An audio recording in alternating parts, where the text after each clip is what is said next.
Welcome back, everybody. Couch Talk here to talk to you about the movie Billionaire Boys Club. Now, this movie kind of reminds me of The Wolf of Wall Street with the whole rise to power, rise to wealth, with serious consequences in the end. It's like a really, really, really dark comedy. It stars Ansel Elgort, better known for Baby Driver. He was also in the Divergent series. Taron Egerton, who was in the Kingsman series, and he was also in God damn it, it was a movie about a skier. I can't remember. Good movie though. Also had Hugh Jackman in it. The director was James Cox. He's not really well known for anything big. Emma Roberts is also in it. Julia Roberts' niece or and this movie is really about a bunch of kids a couple years after high school that pretty much create a Ponzi scheme. And it's funny because in the movie they bring up the fact that they're not a Ponzi scheme by differentiating the differences between a Ponzi scheme and what they're actually doing, but they're a Ponzi scheme. So anyway, so what the movie really is Ansel Elgort is kind of the main character, but not really. Really, Taron Egerton is technically the main character because he's narrating the whole movie and he has the second amount of screen time, but really he's telling the story of how Ansel Elgort pretty much got them all to the fame and the fortune that they had before the downfall. Taron Egerton's character was pretty much hustling cars. He was buying cars from overseas and bringing them over to the United States and selling them and turning a profit. I think it was 100% profit. He'd get a car for like 10,000, and this takes place in the 80s. He'd get a car for like 10,000 or 20,000, and then sell it for like 40,000 or 50,000. And he winds up running into Ansel Elgort, who is working for a firm, making little to no money, trying to build a name and just gain clients. And he's out to dinner with someone, and Taron Egerton runs into him, and he sees him, and he's like, "Oh shit, I haven't seen you in a long time." But like when he saw him eating dinner, he saw him pitching the people, he saw them pitching the people like a bunch of investments. So in his head, he's good at finding the deals but not pitching them. So he wants to bring Ansel Elgort on to help him, but they need money. So they go to a bunch of friends that they have from high school and they pitch them the idea. And essentially what they start doing is they convince people to invest in them with these really flashy ideas that don't really make a lot of sense, but they're just so energetic and so high powered and they're so good at talking people in circles that people just eat up anything that they're saying. These are the kind of people that could sell anything. It's the kid in elementary school that was standing outside selling pencils for $5, knowing that one kid would come to class forgetting a pencil, and it would be the test that would fail everything. These kids are hustlers. Now, although there's a bunch of kids, really everyone else is like tri-characters. Like, they're not primary characters, they're not secondary characters. They're like back there with little to no screen time, which is the only reason why I'm not getting into them. But the only people you need to know are Kevin Spacey, Taron Egerton, and Ansel Elgort. Now, here lies the problem. I think the movie was really good. It was really fun, for the first half hour, and in the middle, that tension starts to build where something bad's going to happen, but you can't quite put your finger on how it's going to happen, or when it's going to happen, or why it's going to happen. But, everything's happening too fast, and there's a great moment in the movie where Ansel Elgort's dad says things like this: the amount of money you're making usually take time, and when they happen too fast, it usually comes crashing down. And Ansel Elgort, walks out going, "You worry too much." But of course it does come crashing down in a very violent, disturbing manner. Everything starts spiraling out of control.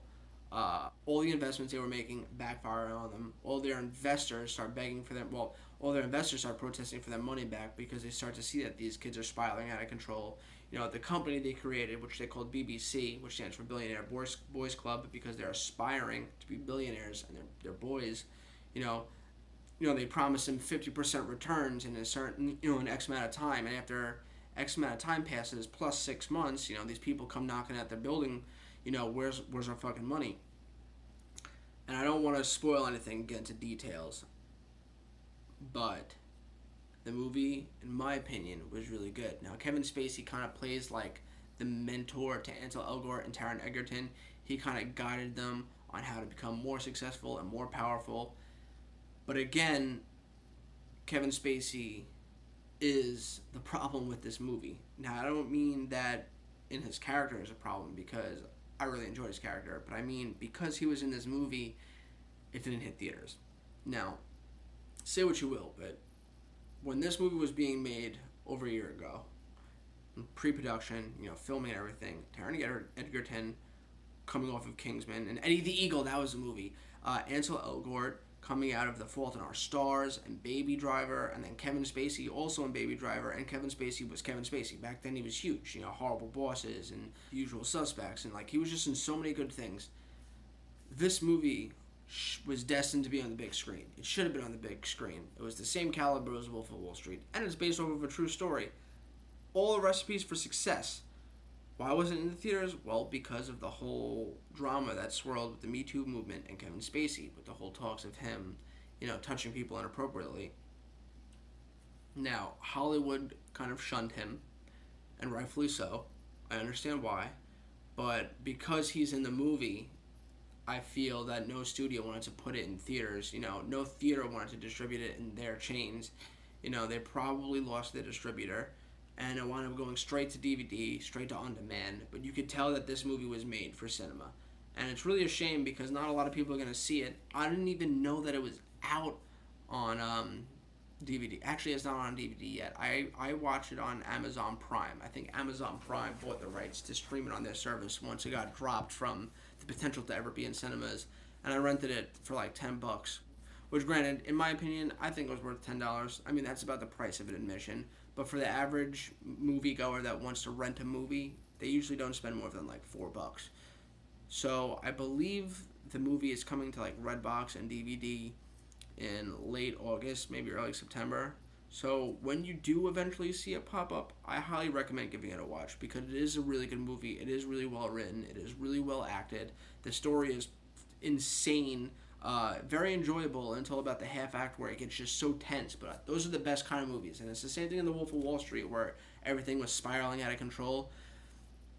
The big thing with me is, the big thing I always say to people is no one wants to be in drama, but everyone loves to watch it. And even though it's so tense and it's hard to watch, that's the kind of shit that you're supposed to experience in the theater. And that's what makes a movie good.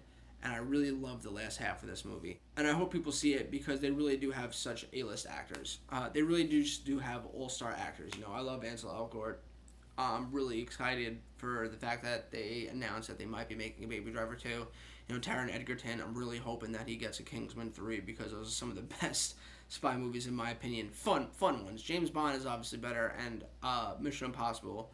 But I think that Kingsman is right up there with them. Kingsman kind of just takes the best of everything and crams it into a more fun and energetic movie. And Kevin Spacey, I mean, what he did was despicable, and I understand why Hollywood's shutting him. But I'd be lying if I said I didn't enjoy his performance in the movie. No matter how bad of a person he is in the real world, it really doesn't affect the character that he plays in the movie to me. But yeah, anyway, if you guys have any interest in seeing this, again, it's on Amazon Prime for, I believe, $9.99. Just type in. You won't find it in the search bar because I guess they're too ashamed to say that they're, airing it on their service. But it's there, so just type in Billionaire Boys Club and it'll pop up. Watch the trailer for it. Let me know what you guys think when you do. And as always, catch you next time.